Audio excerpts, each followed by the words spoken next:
Nous allons parler du verdict de la Criette. Deux des trois présumés ravisseurs ont été condamnés à 24 mois de prison, dont 12 fermes et 12 avec sursis. Ils devront verser 5 millions, vous le disiez tantôt. À l'issue de ce procès, est-ce pour contenter la justice togolaise?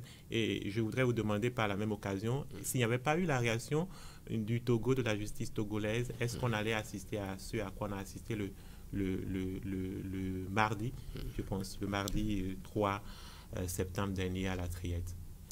Bon, nul ne saurait le dire, puisque, vous savez, la justice reste et demeure la justice. Et parce les que acteurs... beaucoup attendaient la réaction, justement, de la justice béninoise sur les conditions de l'arrestation de M. Steve Amousou. Oui, justement, quand on attend la réaction d'une partie, parce que moi, dans cette affaire ou dans ce dossier, si vous le voulez, j'ai souvent évoqué l'aspect partie béninoise, parce que au niveau de la partie béninoise, il peut s'agir soit de la justice béninoise, il peut s'agir des officiels béninois. En tout cas, de toutes les façons, après la sortie ou le communiqué du parquet de Lomé, on s'attendait quand même à avoir une réaction de la partie béninoise.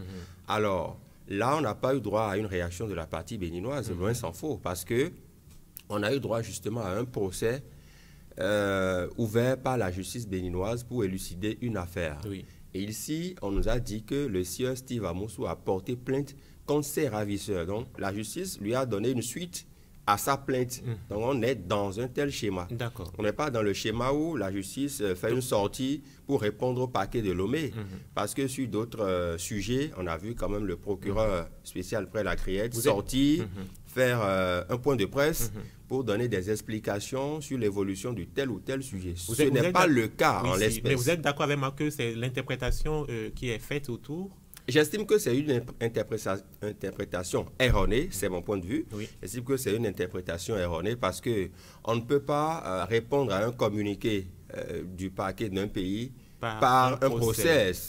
Bon, quand même, c'est pas logique, j'ai envie de dire. C'est deux choses différentes. Voilà. Donc, si le procureur spécial près la Criette était sorti, comme il en a l'habitude sur certains autres dossiers, pour dire voici comment les faits se sont déroulés, voici, je vous reviendrai par rapport à par rapport, parce qu'on a l'habitude de le voir quand même sur certains sujets. Si c'était ça, j'aurais fait la même lecture que certains. Mais j'estime qu'ici, il y a eu un procès et puis les choses vont suivre leur cours. Maintenant, revenant aux différents chefs d'accusation, eh ben, la justice a fait son travail.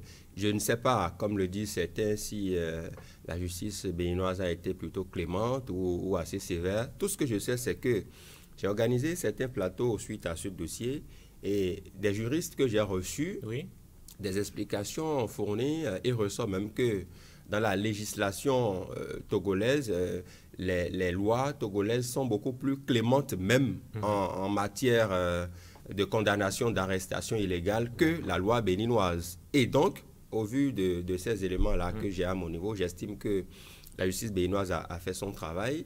Vous voyez que dans plusieurs cas, on peut parler d'amende, par exemple, de 5 000 à 500 000, par exemple. Donc, quand la loi donne une marge, le juge est libre de maintenir les 5 000, voilà, ou de maintenir 500 000 ou de voir 300 000. Donc, ça, c'est l'intime conviction du juge dans laquelle je ne voudrais pas forcément rentrer. Mais la justice a rendu son verdict. Moi, je suis resté sur ma faim parce que ce procès ne nous dit pas si Steve Amousou est bel et bien le frère Ouvi. Et c'est la plus grosse préoccupation qui est sur peut-être qu'on sera situé dans un mois, le 7 octobre prochain. Voilà.